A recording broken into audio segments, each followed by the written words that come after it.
This is not just a war story. It is the story of a woman carrying grief, discipline, and a promise made to her mother after her father died.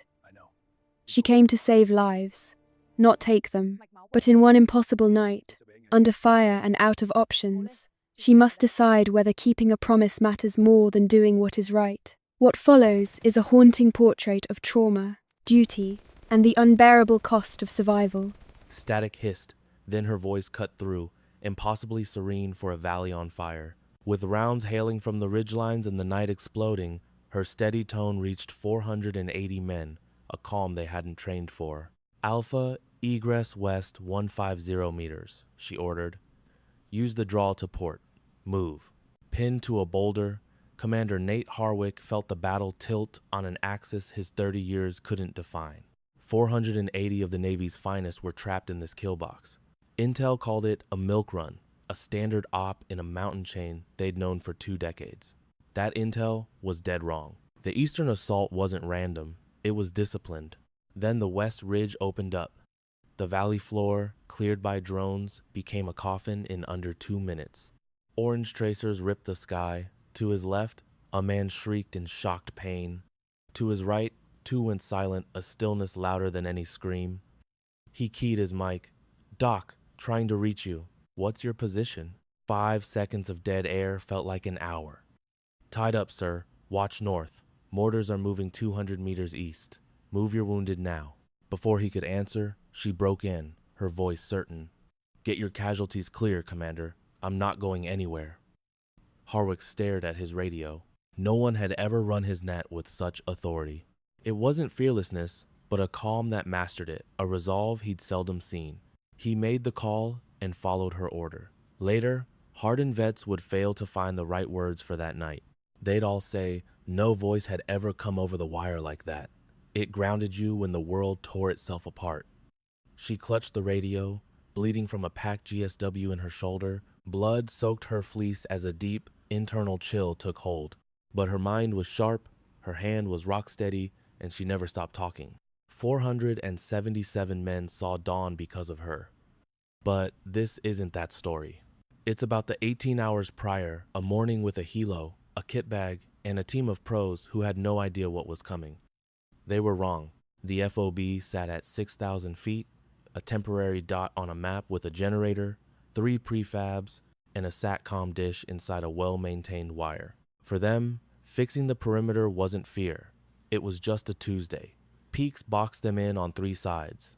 The thin mountain air had a bone-deep cold they had learned to ignore. Soldiers get used to what they can't change. The chill was one of those things.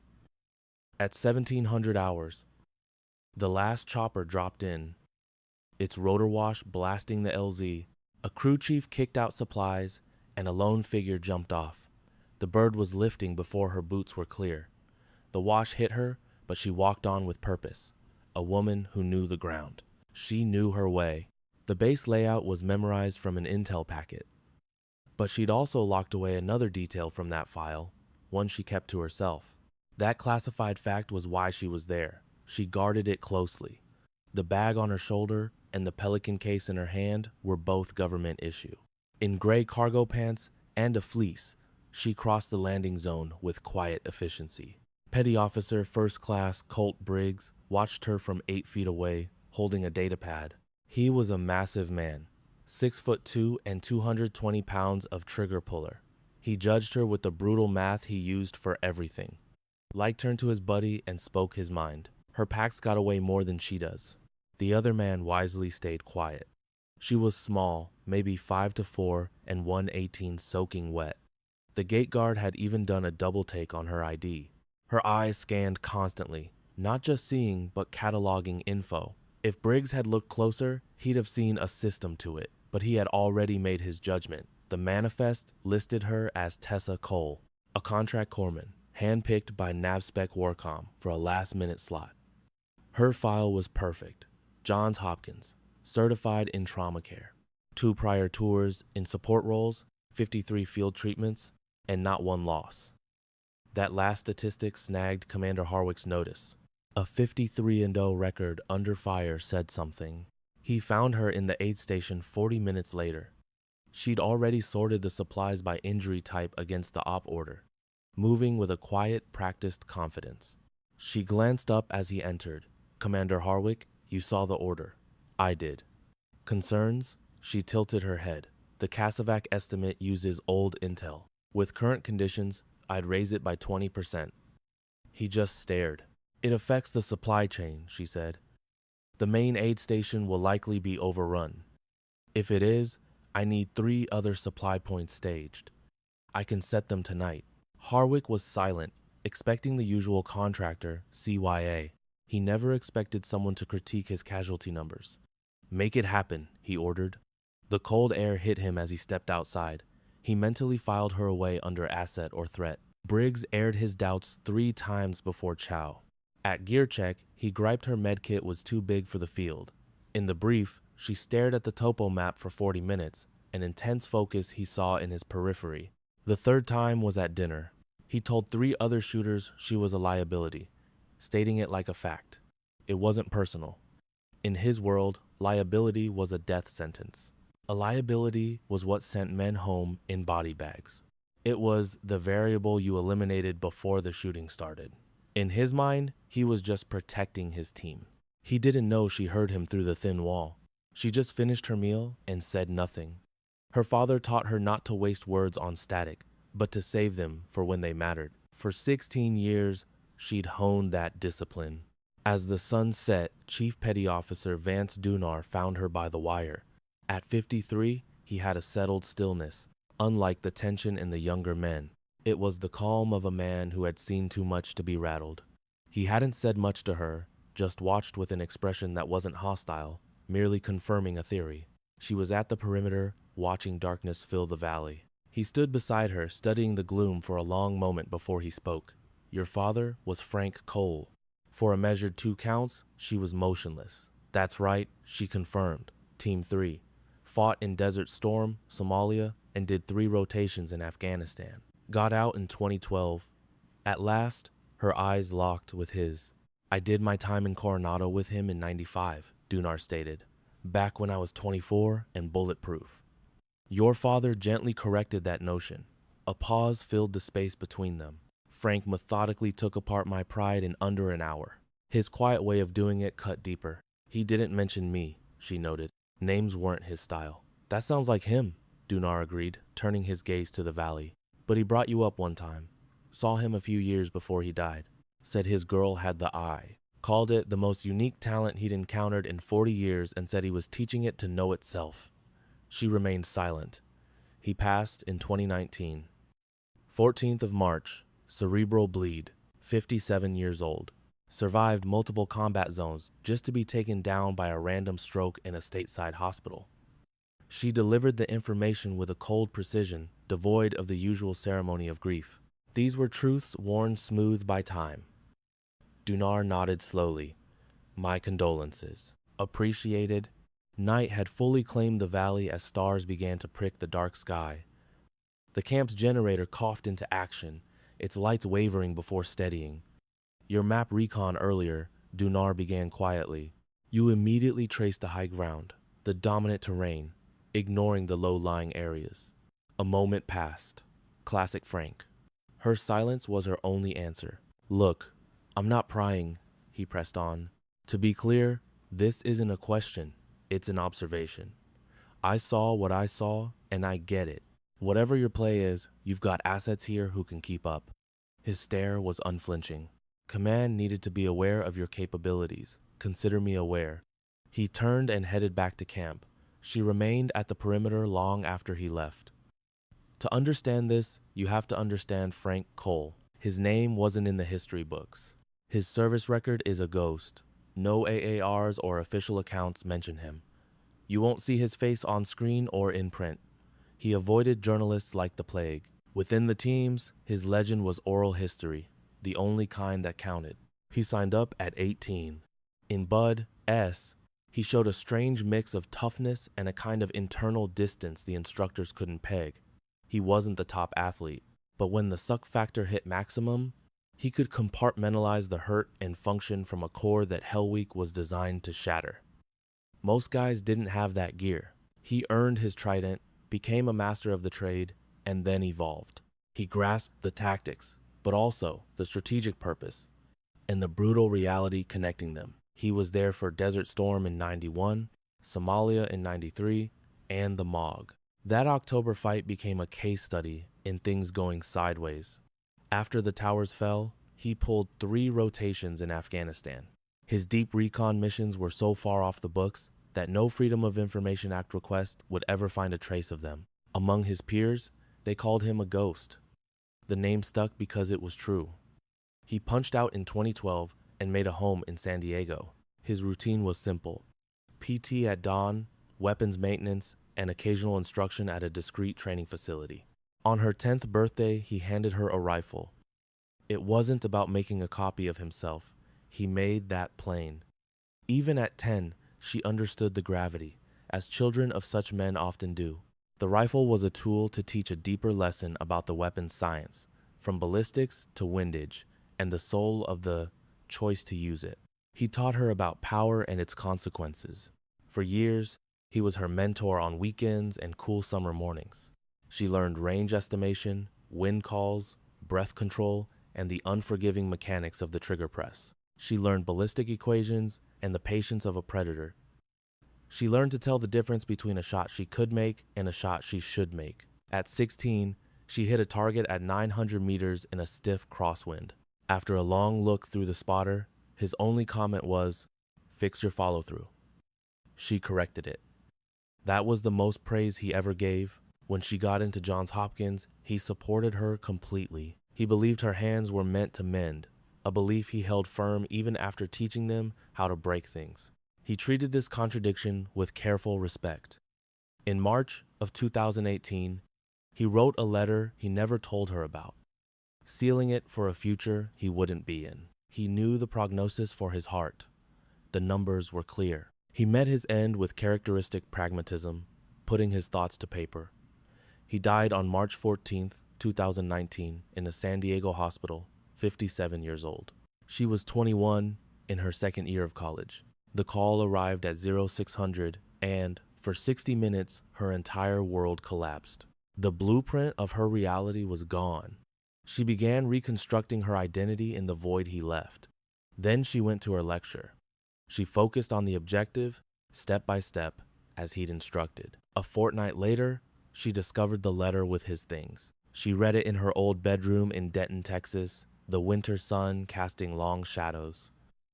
One read-through from start to finish before she folded it and put it away.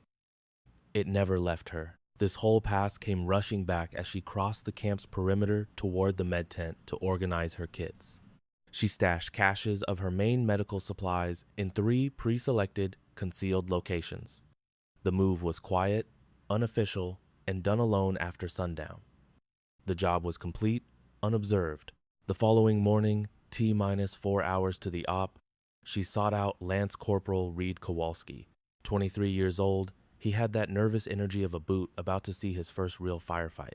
He was a coiled weapon, perfectly maintained, but never fired in anger. His pre-combat checks were meticulous. He was the poster boy for a Marine prepared for action. She watched him for a minute and a half, catching the forced slowness of his blink, a tell no one else would catch. It was her job to see things. His hands were strong, but their cadence was wrong, a fractional delay in his motions that signaled a problem. When a squadmate addressed him, his head turned a split second behind the sound. His auditory response was lagging. She moved in, Kowalski. His face was a blank slate as he looked up. "Doc, don't move," she commanded, taking his radial pulse and checking pupil dilation. She shot 3 rapid-fire questions at him, listening to the timing of his speech more than the words. "You're getting heat stroke," she said, no inflection in her voice. "The onset was yesterday. Your core temperature is elevated, and your heart rate's irregular. You need fluids, rest, and to be stood down for 3 hours." He protested, as expected. "Doc, I'm good to go. Your cognitive speed is off by 12%, she interrupted evenly. "You can't feel it because it's subtle. But on the objective, that delay will be fatal for you or someone else. You become a risk if your condition worsens out there. I can explain this to your fire team leader." He considered his choices, meeting her eyes. All right. I'll sit. The IV line was ready in 20 seconds. Harwick, the CO, came over and observed without a word. Once the bag was running, she reported. With IV fluids, he'll be combat effective in 3 hours. Light duty until 1400. Harwick nodded once and walked away. From a short distance, Sergeant Briggs remained quiet, but he shifted his position closer, his eyes now fixed on her, his initial judgment of her obviously being re-evaluated. The brief started at 1300. The main briefing hut was packed tight. Harwick conducted the meeting with stark precision, every syllable serving the mission. Tessa was in the rear, taking notes, her concentration so complete she almost wasn't there. A map of the target area was displayed on the wall. The objective was 8 kilometers away, a known weapons stockpile inside a structure with hostiles. The primary infiltration was through the valley, with an alternate along the northern ridgeline. Their sniper was Staff Sergeant Alresh. Tessa was the only medic on the roster. 40 minutes into the brief, the conversation shifted to sniper hides. Harwick indicated 2 positions on the map. Tessa analyzed the topography. That position at grid 477 exposes friendly forces to the weapon's backblast, she stated, her eyes still on her notes. The ledge at 4, 7, 9, 30 meters north is outside the kill zone with a clear line on the objective. Quiet, settled. Harwick's gaze moved from the map to her face. Confirm that, he ordered. Topo map, she said. He scanned it for 5 more seconds. He altered the op to her coordinates. Briggs was 6 feet away. She didn't acknowledge him, but felt his stare, the silent reevaluation from a man whose assumptions had just been broken by reality. She made a quick note and kept her peace. The hours before stepping off have their own weight. Every movement on the base became economical. The noise faded as each man withdrew into himself for final checks. They serviced their rifles with a focus taught by hard lessons. She ran through her medkit inventory, then stopped. Not taking it out, she laid a hand over her chest, feeling the letter's sharp edges through her blouse. For 5 years, it had been a fixed point over her heart. Her father understood a core truth about life. The moments that matter don't send an invitation. They simply arrive, so anything vital must already be said. He had said his piece for her. She knew the words by heart. They were no longer advice, but the very architecture of her mind. It was less a letter now than a piece of her own skeleton. She held her palm there. Outside, the sun dipped, and the desert air grew teeth. The birds lifted at 2100, flying low and dark across the terrain. Tessa was in the second bird, the black ridgeline slipping past the door. Her mind was empty, a state of focus her father had instilled, a discipline that took years to build. The objective lay across 3 kilometers of open valley. Intel marked the zone as low threat. Drone flyovers showed nothing. The cache was supposed to be easy. She knew the chasm between supposed to be and what is. She trusted the intel but understood its limits. Danger lives in the blind spots. She kept these thoughts to herself. Her job wasn't to critique the plan. It was to prepare for where the plan would fail. They hit the ground 2 clicks out. The helos were gone before the dust settled. The valley's immense, deep, quiet enveloped them as they advanced. She held her usual spot in the formation's core with the medics. Her strides were efficient, saving strength for the coming storm.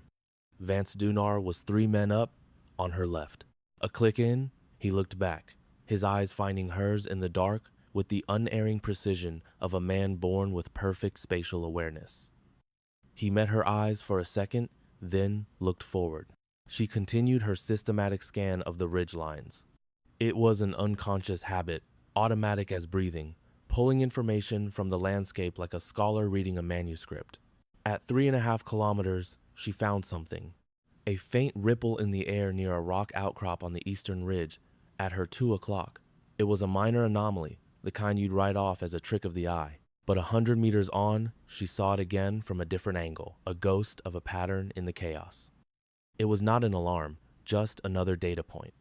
She cataloged the movement with practiced detachment. 3 kilometers shy of the objective, the night tore open. The first rocket-propelled grenade hissed from the eastern high ground.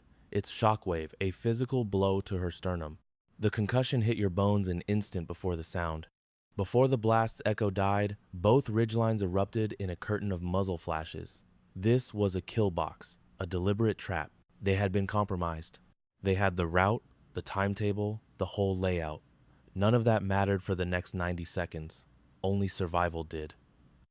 The unit broke for cover, their reactions fluid, drilled into instinct. Tessa was already moving before the second RPG impacted. She ran for a stone formation she'd marked on the walk-in, 12 meters distant, offering protection from the east.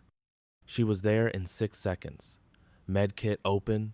Her first patient was there 11 seconds later. Shrapnel wound, right arm packed and sealed in 2 minutes. Kowalski was next, and he was circling the drain. A 4-second assessment told the story. Femoral artery hit, his leg's pressure bottoming out. The cat went on, high and tight.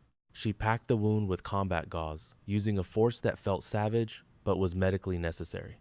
She spoke to him while she worked, her tone level and direct, giving him facts instead of false reassurances. She knew men on the edge needed something concrete. Tourniquet is on. You'll feel it tighten. That's how you know it's working. Eyes on me, not the injury. He obeyed. Right there. Stay with me. The third man was dragged in from her left as she turned. The signs screamed tension pneumothorax, tracheal deviation, silent left lung. His breathing was failing. She took a 14-gauge needle, found the second intercostal space, and plunged it in.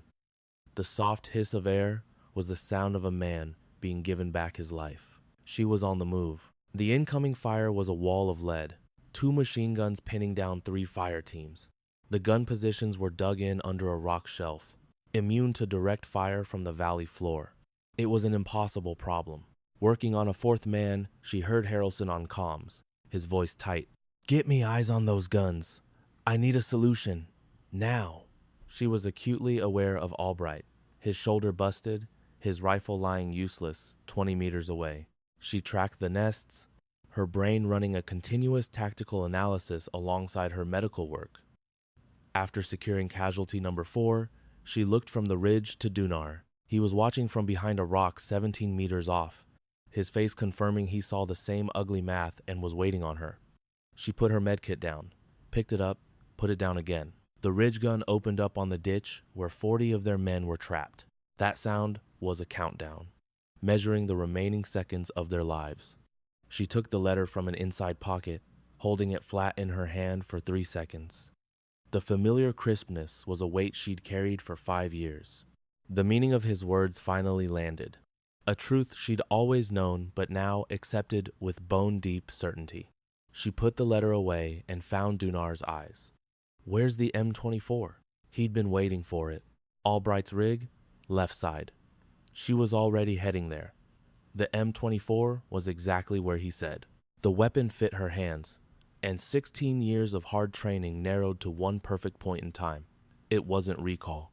It was deeper, a skill honed over 10,000 repetitions until it was instinct.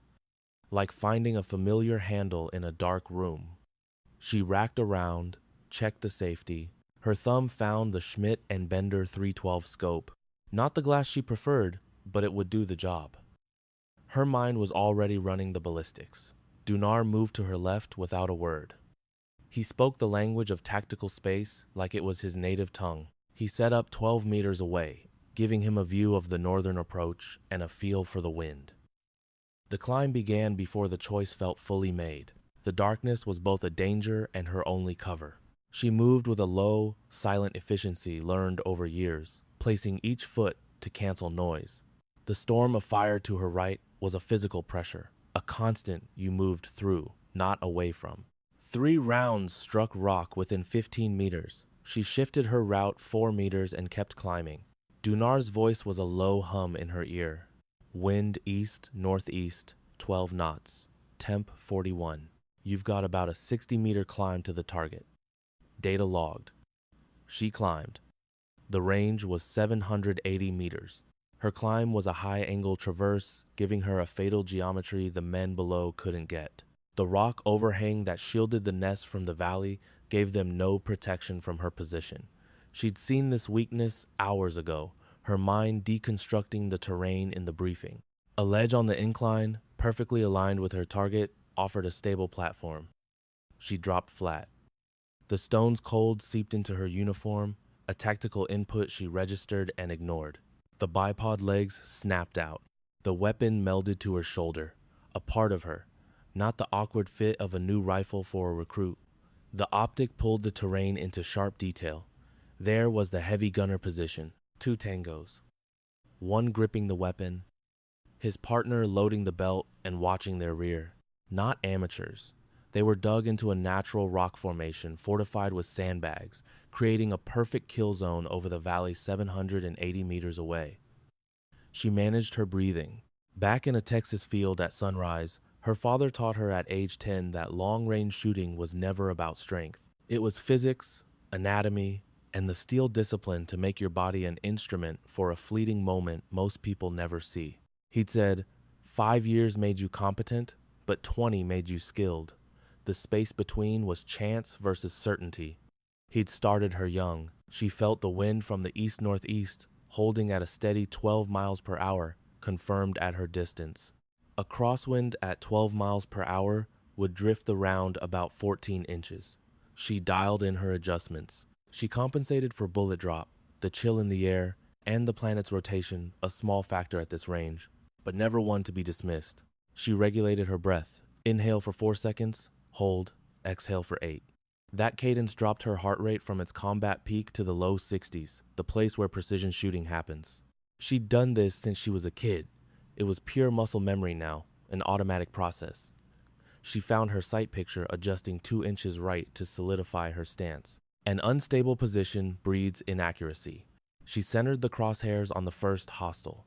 She located her own pulse in her rib cage, her wrist, her throat. She found the quiet space between heartbeats, the quarter second of stillness where the body's tremor vanishes. That was the moment. She applied pressure. The rifle slammed into her shoulder, a familiar impact she knew from thousands of rounds, and she rode the recoil, reacquiring the target. The shot was off. 8 inches to the right, the enemy soldier was scrambling for cover, reacting to the sound. From the valley below, she heard Briggs's voice crackle, the unmistakable sound of a man who just proved a point. The actual words were irrelevant. The tone was everything. The miss was all that counted. She reran the calculation. A sudden gust, an invisible shift in the wind she'd failed to predict. She studied the heat shimmer through the optic, watching it distort the air off the rocks in a predictable rhythm. She timed the cycle 3 times, identifying a brief lull about every 8 seconds. She clicked the windage 4 times to the left, settled her breathing, felt her pulse slow, and waited for her window. She waited for the wind to drop into its 2-second pocket of relative calm. She set the reticle. She squeezed the trigger. The heavy machine gun went dead. Dunar's voice, flat and professional, came over her comms. Target down. Weapon is silent. She was already on the move. The next machine gun nest was 140 meters south along the ridge. A different problem with a different elevation. She slid 30 meters down the street to get a clean firing solution. Haste on a dark slope gets Marines killed. She settled in, calculating 920 meters across 2 shimmering ridges, and a crosswind she read off the valley grass for 40 seconds. 1 trigger press. The threat was neutralized. It took 37 minutes and 6 hides to secure the pass. The hostile positions were eliminated one by one, the heavy weapons first, followed by their support crews, then 2 light gunner nests on the western ridge that were a lesser threat but covered the only exfil route. She moved like a shadow between her hides, executing a plan she'd mapped out in her mind before the first shot. She only fired when the shot was guaranteed. After that initial miss, every subsequent round was a first shot kill. Down below, the battle shifted with each of her successful shots. The pinned squads began to advance as the suppressing fire died. She heard Harwick redirecting his fire teams through the lanes she was opening, one ear on the radio, the other on the fight. She wasn't thinking in the conventional way. The planning phase was over. That had concluded at the base of the slope in the 2 seconds before she brought the rifle up. A decision had been made. Now there was only the execution. The work required no further thought. It demanded the three principles her father had drilled into her: absolute concentration, and the grit to push through the difficult middle where most people would give up. She never gave up. When the final gun fell silent, she scanned the ridge for a full 90 seconds, checking every shadow. Once she was certain, she keyed her microphone. "Commander Harwick, both ridges are clear of enemy gunners. The corridors are now open. I suggest you withdraw via the main road." A beat of silence. Then Harwick's voice came back, taut, like a man discovering his map was wrong. "Understood, Doc. What's your location?" "North slope, about 80 meters up. I'm making my way down." An even longer silence. "Descend slowly," he commanded. She moved from the rocks to the valley floor. Dunar was there to meet her. Harwick stood 10 feet away, and behind him, a cluster of Marines just stared at her. She paid them no mind. She walked to her medic's gear, secured her rifle, and opened her trauma pack, kneeling beside the first injured man. "Who else is wounded?" A weird silence fell over the group, the kind that happens when professionals witness something that breaks their frame of reference. It wasn't confusion. These men knew what had happened. They'd seen the shots land and the enemy guns stop firing. They saw her descend from the ridge with the rifle, put it away, and immediately return to her medic duties without a word, as if those 37 minutes of precision shooting were nothing special. The quiet was the sound of a paradigm shifting, of a fundamental belief being shattered and rebuilt. Briggs just stood at the edge of the scene for 4 long minutes. Then he walked to where she was treating a staff sergeant named Dow, a ricochet wound to the calf, and just watched her work for 2 more minutes. He had the expression of a man conducting a very difficult self-assessment. At last, he broke the silence. "Where the hell did you learn to shoot like that?" She didn't look up from dressing the wound. "My father taught me." "Who's your father?" She gave him a brief look, then returned to her task. "A Navy man." Briggs glanced at Dunar, who stood by, looking as serene as a man holding a royal flush. Harwick approached Briggs, his face a mask of a C. Trying to process a shock while maintaining his command aura. He was succeeding, barely, but his gaze was fixed on her, like someone frantically rethinking his entire operational strategy. "Cole," he said. "Sir, when you're finished." 3 minutes, sir." He waited. She finished bandaging Dow, got to her feet, and faced Harwick. He saw her differently now. "Your father," he said, as a statement. "Frank Cole, Master Chief, retired, SEAL Team 3, served in Desert Storm, Somalia, did 3 tours in Afghanistan." Harwick's eyes shifted to Dunar. "Frank Cole," Dunar stated, the name landing with the weight of undisputed fact. Briggs had already turned and walked away. He was heading for a satellite link to look up Frank Cole's file, and what he was about to discover would take him the rest of the night to comprehend. The valley was quiet, but not calm. It was the heavy silence of an aftermath, haunted by what had just occurred. She looked Harwick straight in the eye. "I have 4 more wounded to assess before we can move." "Get to it," he replied.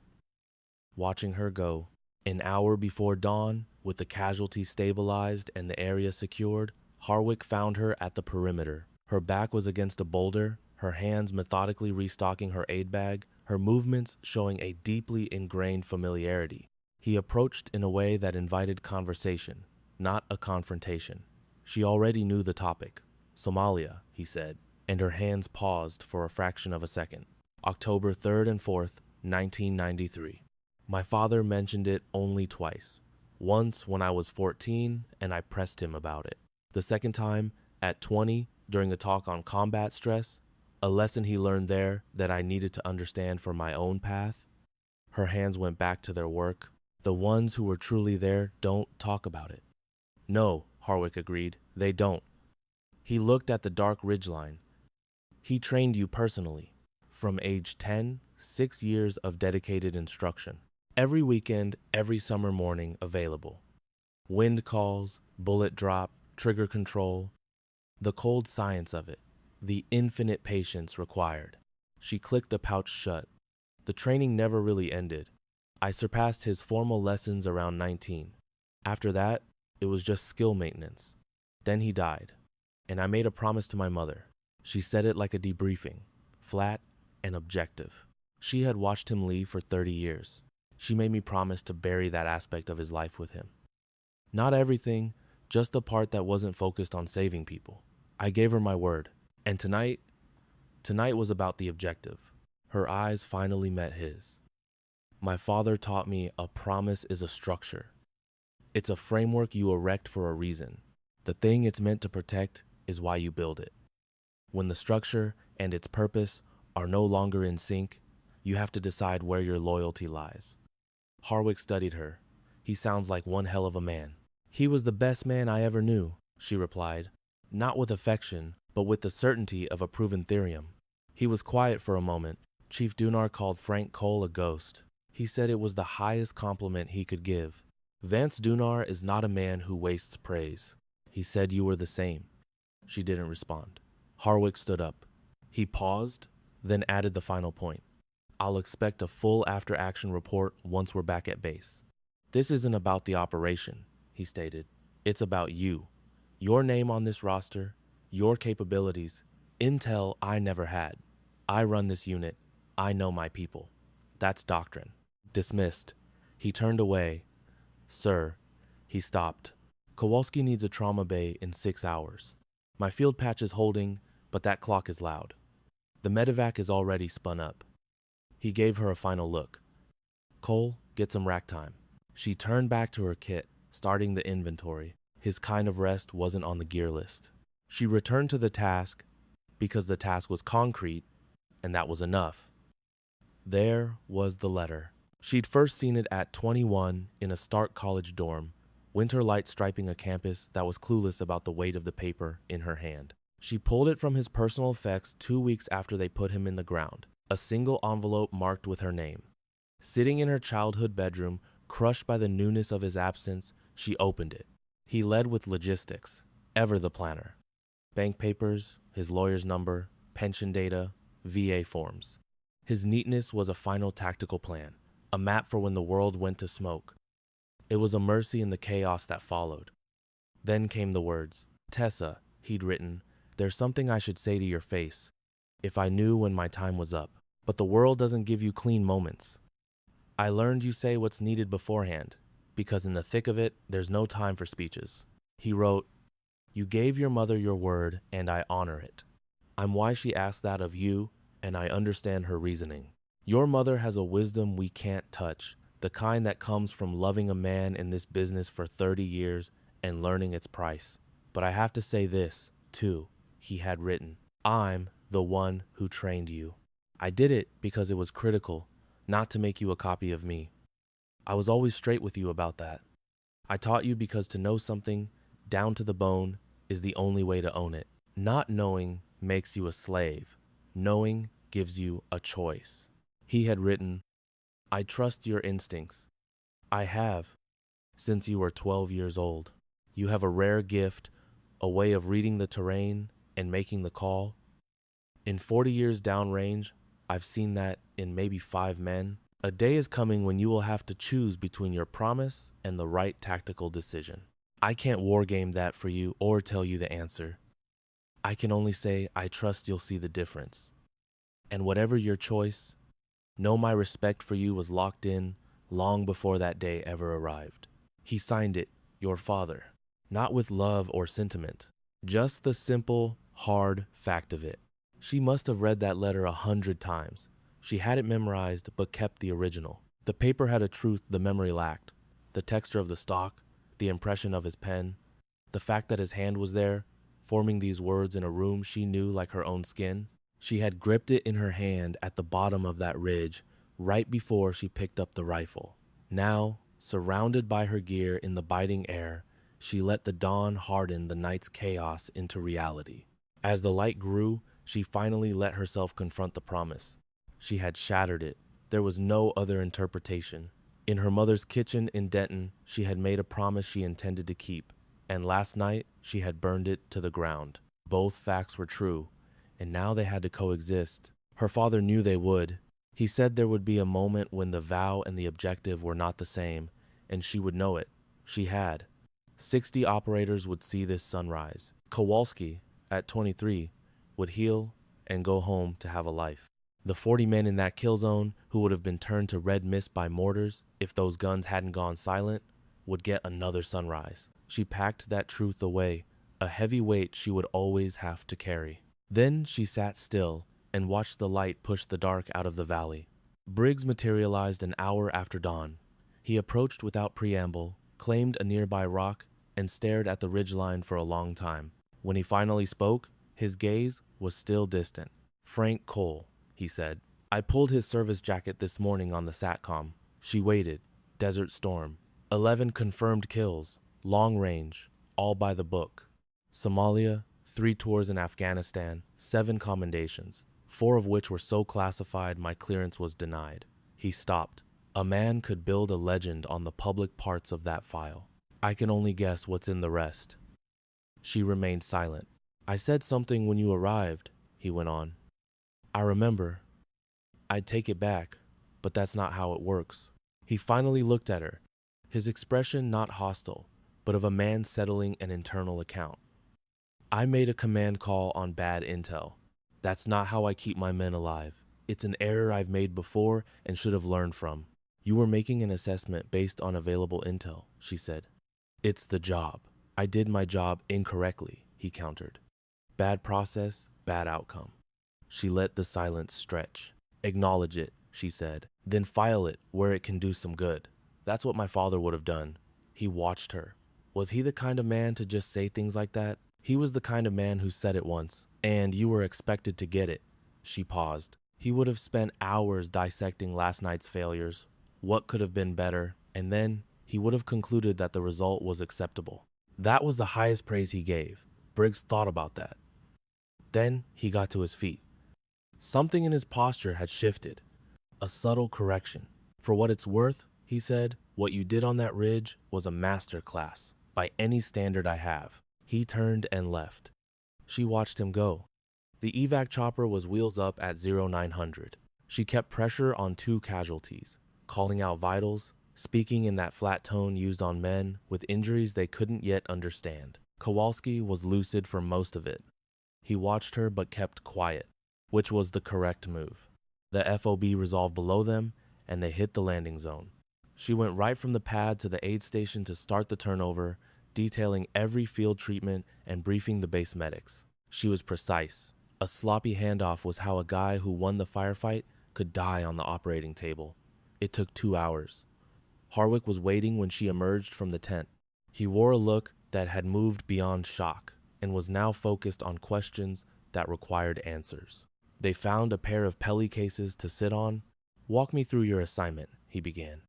"The unit's organic corpsman, a Lieutenant Marsh, went down with appendicitis 4 days ago. The job went to the contractor pool. I applied." "Why?" She had anticipated the question. "I read the mission brief before I submitted. It showed a single sniper element. I pulled Staff Sergeant Alrek's file. Capable operator, solid record, but this terrain requires a secondary overwatch as a baseline." The posting was for a medic. She met his stare. "I filled both roles, so I took the contract." Harwick observed her. "You knew you might need a skill set not on the manifest before you even got on that helicopter." "I knew it was a possibility, not a given." "You didn't request those skills. Everything official is in my service record. My tactical skills are not. My father's training was private. It's not for an operational billet. NavSpec Warcom has no file on it." Her stare was unwavering. "If I had listed it, this whole process would be different. There are channels to get another marksman. Those channels burn time. I had 4 days. The channels would have sent a warm body to fill a slot, not an asset who'd already identified the mission's tactical deficit." He said nothing. "You came here knowing our blind spot," he said, "and you maneuvered yourself into position to cover it without a word." "Yes. Why the deception?" She thought for a moment. "If I had arrived as a shooter with a medic cert, we'd be arguing about my credentials, which don't exist in any official capacity. I would have spent this entire deployment justifying my right to be here instead of doing the job." She paused. The work was more important than the justification. Harwick stood and paced 4 steps away, his back to her. He turned.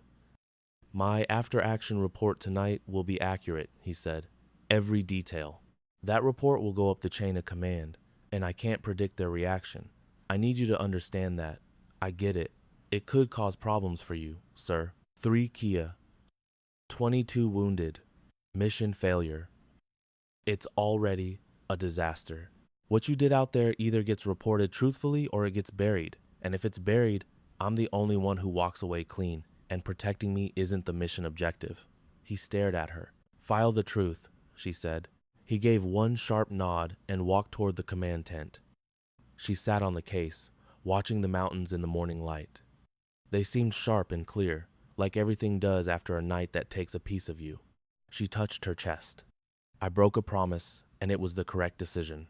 He must have known. I think I always knew, too. She stood and went inside to complete her reports. The intelligence file on Owen Graff arrived via SAT uplink at 1300 hours on the second day. Harwick read it twice, then called in his element leads. It was a short file, the ones that matter always are. Born in Knoxville, Tennessee. Back in 1973, Graff enlisted at 18.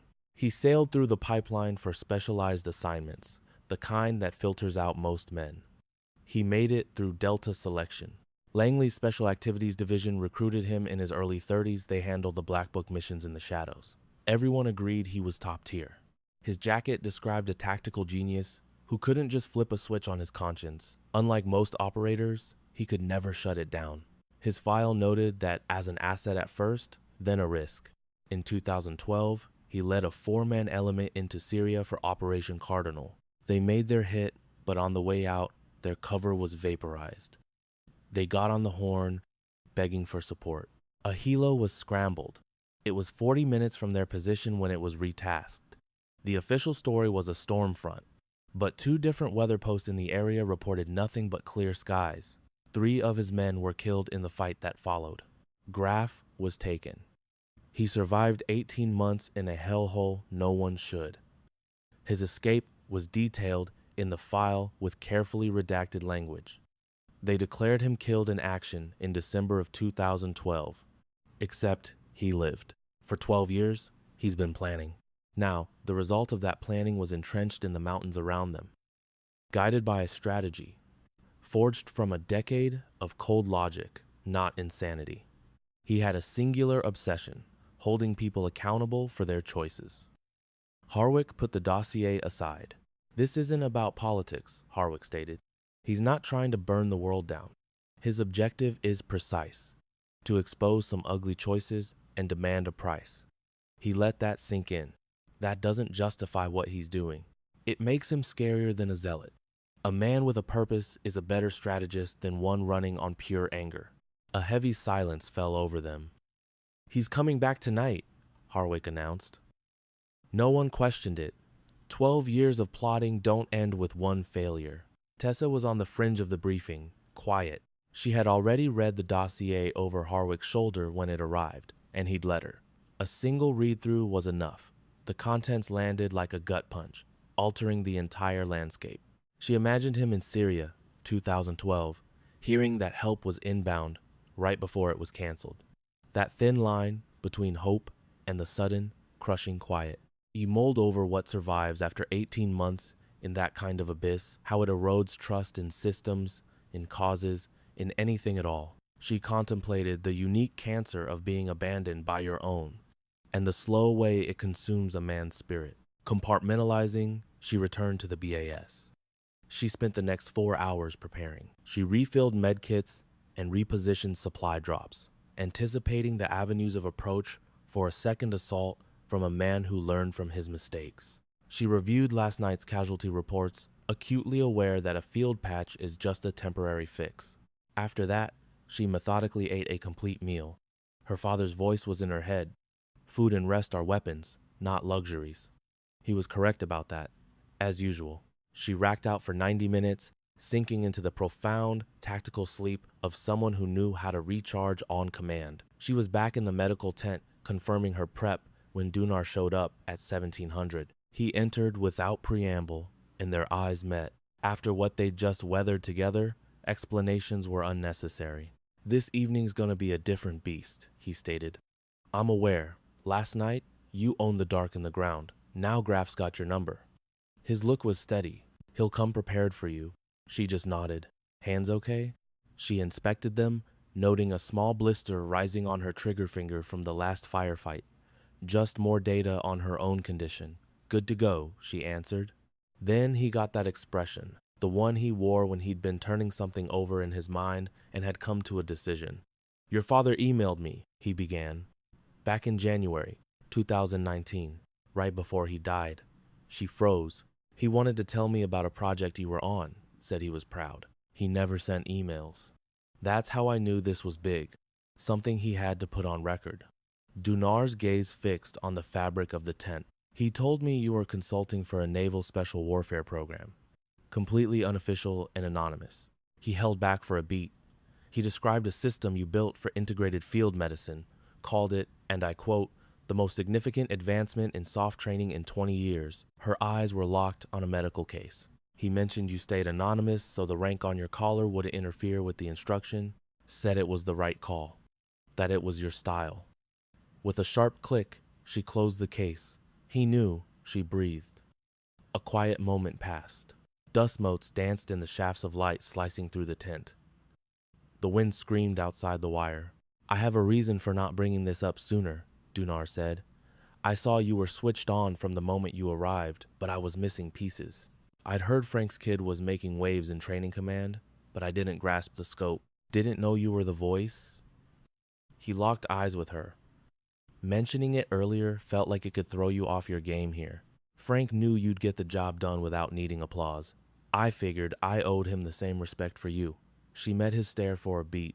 He always played chess while everyone else played checkers, she murmured. Damn right. You've known from day one. I suspected. You confirmed it when you dissected the Overwatch setup in the briefing. That methodology has a certain fingerprint. I saw it. He paused. He gave you the foundation, and you built something entirely new on it. She was silent for a moment. For 3 years, she developed it off the grid, squeezing it in around contract gigs. It was the work that had to be done. It wasn't a formal program with manuals and reporting structures. It was a philosophy, a system she designed from the ground up to close the deadly disconnect she'd identified between tactical command and trauma care on the objective. Her instruction was delivered through an anonymous audio feed. No name, no rank, nothing on paper. The teams who endured the training simply knew her as the mentor, a title she never sought or needed. She just focused on the mission. Tonight, she stated, her tone empty of emotion. Tonight, Dunar repeated. He left her in the tent. She remained for a minute in the gathering dusk before seeking out Harwick. At 10 p.m., Graf made his move. The attack came from the south, rising from a web of drainage tunnels that the initial recon had deemed unusable. The recon assessment was mostly accurate, except where it mattered most. 200 hostiles erupted from 4 coordinated points along the southern line. They operated with the precision of a unit purpose-built for this kind of assault. This was no encore. It was an entirely new strategy from the same architect, one that proved he'd analyzed his initial failure. For the first 4 minutes, the perimeter held firm.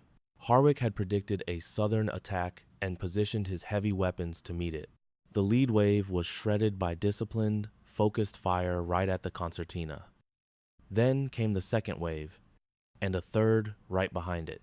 The attack hammered them from 3 vectors simultaneously, and the perimeter buckled faster than any simulation had shown.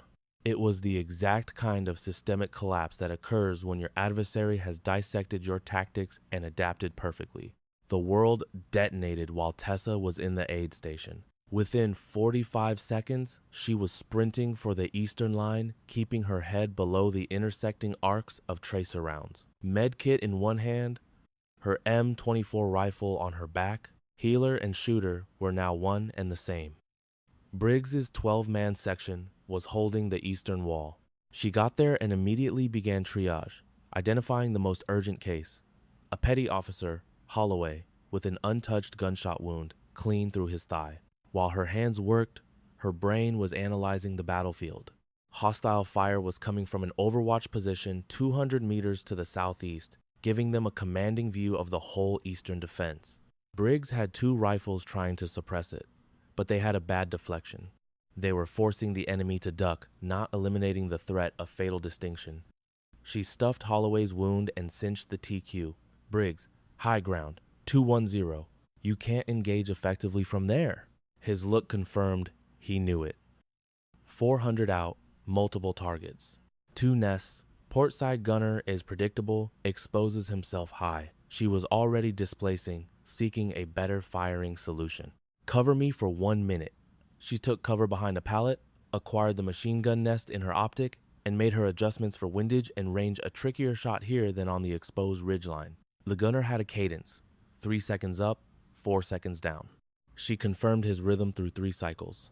On the 4th, she pressed the trigger. The left target disappeared. She low-crawled 40 meters north, flanking the second gunner who was now repositioning. Dropped prone, found him, sent it. The enemy overwatch went dark. 30 seconds later, she was back over Holloway, assessing her handiwork.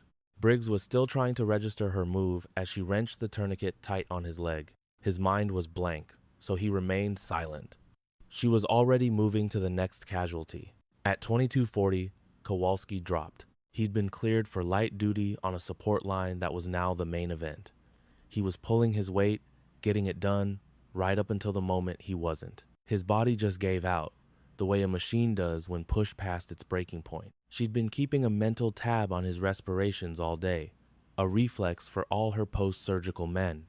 His O2 levels at 1600 were borderline. His breathing was faint, which she had attributed to his pain. It was the wrong call, a professional error she'd been quietly trying to manage for hours. When the pitch of his breathing changed at 22:40, she knew precisely what was happening. She reached him in 6 seconds flat, tension pneumothorax. The thin air and combat shock had sent him over. No lung sounds on the left. His trachea was shifting. It was a full-blown respiratory failure. Kowalski, your eyes on me. He couldn't speak. His skin had taken on the grayish-blue cast of a man suffocating from within. She pulled out a 14-gauge needle, located the spot by touch amidst the dark bedlam. Second intercostal space, mid-clavicular line. She drove it home with one sure, powerful motion. To hesitate with a needle D is to kill. The rush of air filled his chest. Life flowed back into his face. Her hand was steady on his ribs as she timed his breathing, her tone even and detached. The catheter is in. Your lung is inflating. Take slower breaths. He obeyed. She could feel his vitals evening out beneath her palm, even as another part of her brain analyzed the firefight. It was a familiar cognitive split, a state she'd lived in for years. But then, the battle's rhythm broke. The rate of enemy fire from the west suddenly intensified. A hostile gunner had acquired a better angle. She glanced up from Kowalski. 70 meters out, Harwick was caught in the open near a supply bunker. Moving the fire team had been the correct decision. But command on the line always comes with risk. The firing lane was safe when he moved. Now it was a kill zone. A Tango at the wire, 240 meters out, had a clear shot at Harwick and was lining it up. She calculated she had 3 seconds. Releasing Kowalski, she ordered the man beside him, press both hands on his chest, keep him still. She ran not for Harwick, but for a crate 8 meters to her right. It was the right angle. No time to hit the dirt. She took a knee, rifle up, scope piercing the night. No time for controlled breathing or steadying her heart rate. She centered the target in her sights and pressed the trigger. 240 meters ceased to exist.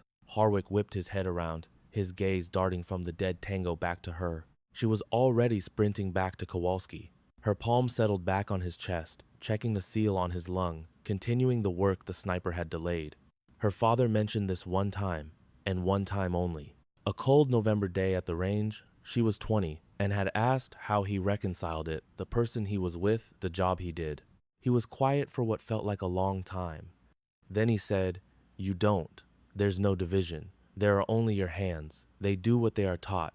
You are the total of your actions. The skill isn't in either hand, but in knowing the right time for each and having the will to use them both." She checked Kowalski's pulse with one hand as her eyes swept the perimeter.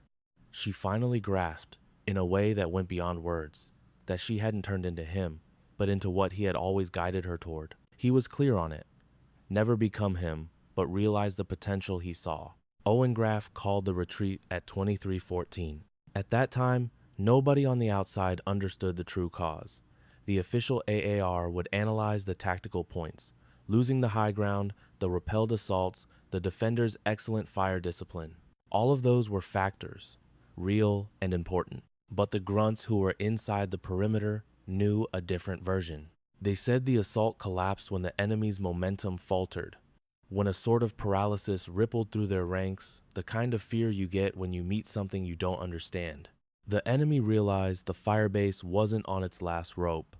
Every attack was countered with a controlled, not a desperate defense. Every probe that should have opened a gap was closed before they could push through. The defense was guided by a mind Graff hadn't accounted for, and his men felt it instinctively. The base had an advantage his intelligence had failed to uncover. They vanished back into the hills. Harwick had aircraft airborne 4 minutes after the pullout began. The entire position was packed and gone in 17 minutes flat. She was on the third chopper out, with a hand on each of 2 patients, monitoring both, soothing both with that steady tone that cuts through fear. The mountain peaks fell away into the black void beneath them. She concentrated on their vitals, blocking out all else. It was enough. Graff was taken into custody 3 days later.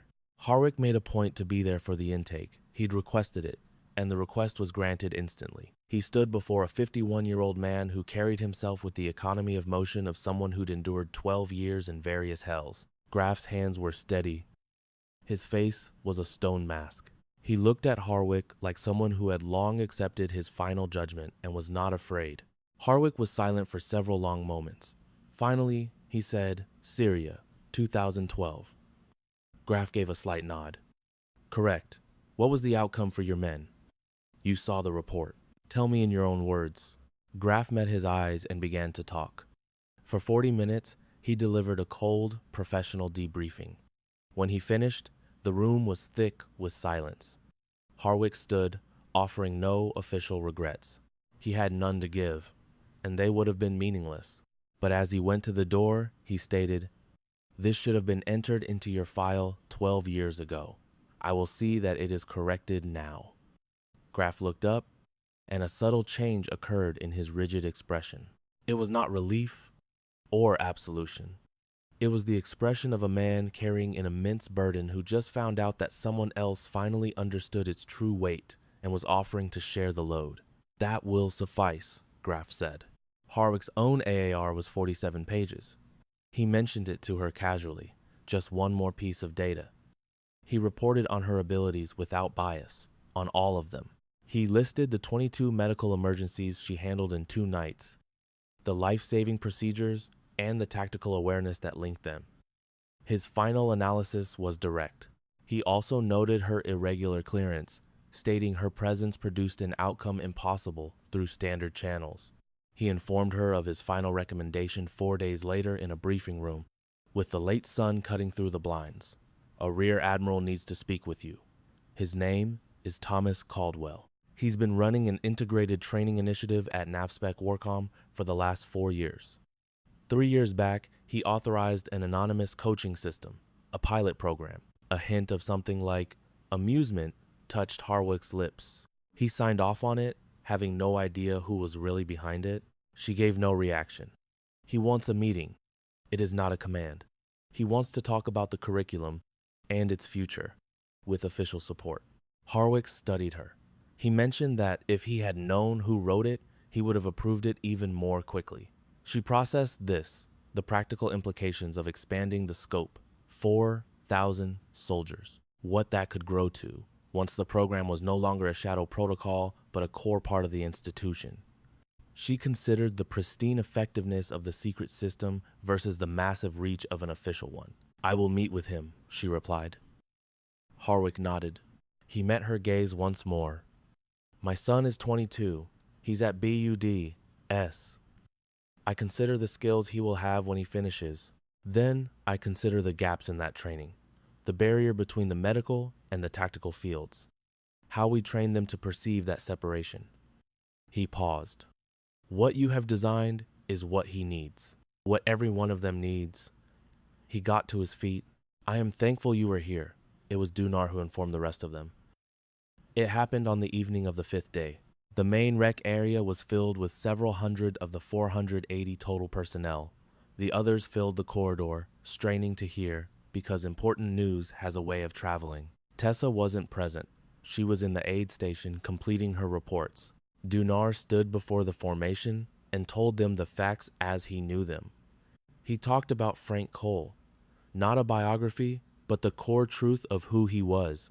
He described what he had created in 30 years of service and what he understood about the mission and the one he was grooming to succeed him. He described a daughter who inherited a legacy forged not just by family, but by 1,000 pre-dawn starts, and the singular focus a man gives to his life's work. He told of a vow taken on a dark night, deep in a valley on the side of a mountain. Then he told them about their instructor. He put it to them straight, using the same blunt, no-nonsense talk they all understood. The secret guide for their training these past 3 years, the voice that hammered them through med-evac drills that had just been proven on the battlefield, was the medical contractor who had been with them the whole time. The voice on the comms during the second night's firefight, steady, clear, and maneuvering units through a burning base as if she wrote the doctrine that was her, as she lay behind a rock with a bullet wound in her own shoulder. A bone-deep silence gripped the room, a familiar weight before the drop. From the third row, Corporal Reed Kowalski had listened to that same instructor's voice 42 times across 3 years. He'd never seen the man's face, never sought it out. Protocol demanded anonymity, and the protocol held true. Listening to the gunny, he relived 42 sessions that had rewired his very instincts for combat. He saw flashes, a valley floor, a TQ locked in 90 seconds, a needle decompression in the dark, a hand on his chest calming his breathing. He rose, without a word. The man beside him stood. Then the one behind. A current passed through men forged in the same fire. No command was given, no sign made. The body acted before the mind could process. In the corridor, even those just hearing the words were now standing. Kowalski found her in the aid station. He'd been mobile without assistance for 2 days. His collapsed lung was on the mend. He was slow, but he was moving. He sat across from her while she completed her charts, studying her. I recognized your voice, he said. She was silent for a moment. The third training block, he specified. 2 years ago, in September, the mass casualty incident with the IED, the building collapse. You said to triage for outcome, not speed. The worst off guy isn't always the top priority. Maximize the total number of survivors. Don't focus on the one big save. He paused. I've replayed that in my head probably 400 times. It reshaped my entire approach to operations. She lowered her pen. Correct, she said. He nodded. Why operate as a ghost? He asked. She mulled it over. Because attaching my name to that doctrine would have sparked a debate about whether a civilian contractor should be teaching tactics to special operators. She met his gaze. That makes it about me, not the lesson. And the lesson is all that matters. I needed the material to prove its own worth, to be judged by its results alone. He processed that. 314 classes. 3 years. About 14 operators a class, he calculated quietly. That's over 4,000 warfighters trained on your methodology. He paused. That includes everyone on this base. Us? What happened downrange? She glanced up from her file. You need rest, she advised. That lung is still healing. I know. He stood. He held her gaze, his expression that of a man whose core beliefs had been shaken. Doc, he said from the door. She looked up. He gave a single curt nod. She returned it. The operation on her shoulder took 2 hours. The repair was flawless. Prognosis excellent for a full recovery. She awoke from the anesthesia with the instant lucidity of a system rebooting as the medication cleared. Harwick was seated by her bed. He glanced up from his tablet. Surgery was a success. I got the full brief from the surgeon. He placed the tablet down. Colonel Caldwell called while you were under. He's backed the Integrated Training Initiative for 4 years. He greenlit the anonymous instructor protocol completely on faith. Harwick met her eyes. He said if he'd known you were the architect, he'd have pushed it through faster with more funding. What does he want? To make the program official, with full institutional support, dedicated funding, and the capacity to scale it across different commands. He's not trying to put you in uniform. He's proposing a new structure, something he wants to discuss, not just send through official channels. She gazed at the ceiling tiles. She contemplated what 4,000 operators become when a tactical approach becomes official doctrine. She ran Kowalski's numbers again, grasping the weight of that many assets in the field operating on a new framework.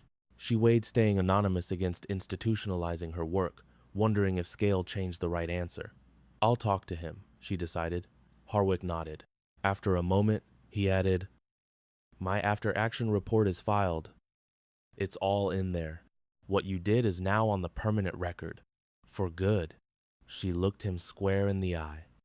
Good, she stated. Briggs came by the morning she was cleared for transport, in those pre-dawn hours when a base is already a hive of activity. He moved with the resolve of a man acting before he could second-guess himself. He sat down. He stared down at his hands. When you hit the dirt, he began, I said something. Colt, just let me get this out. She waited. I made a snap decision on a single piece of intel in under 30 seconds. I said it, and I was wrong in every possible way a person can be. He looked at her. You said I was protecting my team, and I was. But I also let a first impression become a final verdict. That isn't protection. It's a bias I have, one that's been wrong before, and I should have known better.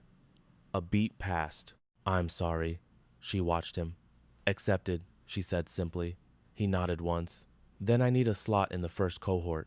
Her brow creased. Cohort? Caldwell's official course. I want to be in that first cycle. He looked directly at her. I'm 41, with 12 years on the teams, and I always treated medicine and tactics as separate worlds. I was wrong for 12 years straight, and I need to be in that class. She met his stare for a long moment. I'll put you on the roster, she said. He got up. He gave her one last look. Your father, he said, whatever he made you right. Then he was gone. 6 months later, the fatigue was gone from her eyes. The 9 pounds she had dropped from the deployment and surgery had returned naturally, her body finally standing down from its state of high alert. Her left shoulder still gave her trouble in the cold mornings, a low-grade, constant ache from the repair that the surgeon said might be permanent. She filed it away as simple equipment feedback, not a problem. She was up at 05:30 for her run, a 6-mile loop along the water with the Pacific to her port side. The air was cold and clean, with the lights of Coronado shimmering below. It was always the same circuit. Routine isn't inflexibility, her father used to say. Routine is the framework that supports you when everything else falls apart. After her run and breakfast, she'd walk to the Integrated Combat Medicine program, where the second cohort had just begun 2 weeks after the first graduated. The inaugural class had 16 students. This one had 22. The waitlist for the third was already at 47. She stood in the doorway, observing the 22 operators, their ages spanning from 22 to 44, with centuries of combined experience. They were here on orders, but also because the word had gotten out, passed from one veteran to the next. The scuttlebutt was, there's a course that gives you what you didn't know you needed until it's all you have left. Go take it. Reed Kowalski was in the back. Fully cleared, he'd requested a slot in the second cohort on day 1. He'd received no preferential treatment, earning his place like the other 21. He was watching as she entered, giving a slight nod, which she returned. Colt Briggs sat in the third row, posture perfect, with the intense focus of someone there to learn, not to challenge. He carried himself like a man who had seen his own foundation shatter and was now rebuilding from the ground up. She went to the front of the room. Behind her, 11 words were written on the board. She'd put them there before the first class ever started, alone, wrestling with thoughts of her father, the valley, and the heavy burden of legacy. They weren't printed or stenciled. They were handwritten in permanent ink, a declaration that was never erased. They were not on the syllabus. They were the load-bearing beams for everything that would be taught here. Heal when you can, fight when you must, know the difference. Her eyes scanned the room. 22 individuals from different commands and backgrounds, all present for their own reasons. Their common link was this: they had all been in places where that distinction meant everything, and they were here to master it. She called her mother on a Tuesday in November. The window of her room opened to the Pacific. It was the same relentless pulse of the tide she had used to get to sleep for 6 months. Her mom, now 63, was still in the house Tessa was raised in, where her father Frank had maintained a garden with military precision. Her mother took charge of the garden after he passed, calling it the most unusual part of her grieving. She said that continuing someone's work was how you kept their spirit alive. They talked for 40 minutes. Her mom asked about the shoulder. She replied that it was mission capable, which was true. She inquired about the students, and Tessa gave her the summary on the second cohort, the different service histories, their singular focus, the deep satisfaction of seeing a vital concept take root in minds that would carry it into harm's way. A moment of silence passed on her mother's end. Then, I was terrified when I learned what happened. Just pure terror, then anger, then back to being terrified. I know.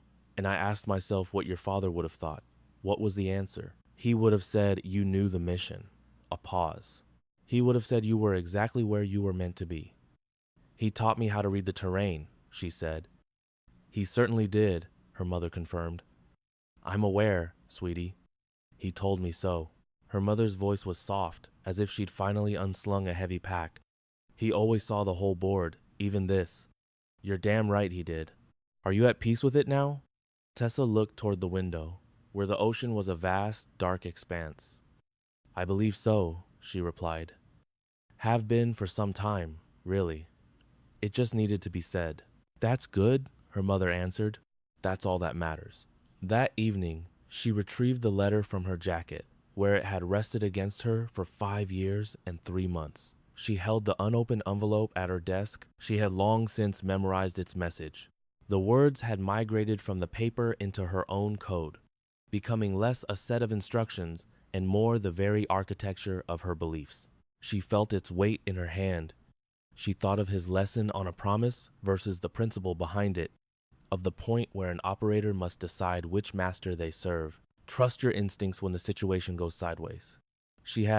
It had been the correct decision. She opened a drawer, placed the letter precisely in the center, and closed it. Not filed away, not hidden, simply at rest. She no longer needed to carry it. Its directive was now integrated into her own command philosophy, an instinctual part of every choice she made. She had drilled its contents for 5 years. The lesson was now ingrained in her. Monday at 0800 hours. She stood before the classroom, sunlight from the Pacific slicing in, the sounds of the base outside. 22 operators watched her. On the whiteboard were 11 words in permanent marker. The words she'd written, the creed she followed. The directive from Cowell's command had arrived the previous night. The third training cycle had double the expected applicants. 2 other commands were considering adopting her curriculum. The Senate's Syria report was filed, still classified, but now official. The truth of what was done in the shadows had been recorded. She acknowledged the data, then broke down her thoughts for action. Her eyes found Kowalski at the rear, notebook ready. He had the sharp focus of someone who'd seen this doctrine tested in the field, where it was paid for in sweat and blood. Her gaze moved to Briggs in the third row, posture rigid, a testament to how a man can remake himself in weeks with enough discipline. She thought of her father, running his 6 miles at 0530 back in San Diego. He was a man who understood that the most vital operations are never documented, never awarded, and never briefed to the higher-ups. He knew that the only legacy that endures is the capability you build in those who follow the operational mindset that continues after you're gone. Not the shots you take, but the wisdom you impart. An image surfaced. A valley, a dark mountainside, a letter clutched in her hand. A decision made in the 2 seconds before action, violating a direct order to uphold a greater duty. She saw the figures. 63 lost, but 477 who lived to see dawn. She accepted the grim arithmetic of leadership. She could hear her mother's words. She pictured the drawer, the letter secure after 5 years of guarding her heart. She knew what it meant to walk through the fire and emerge intact. She scanned the room 22 souls who had been to the brink and would go again, seeking a better way to bear the load. She took a deep, centering breath. "All right, Marines," she began. "Let's get started." And the evolution commenced.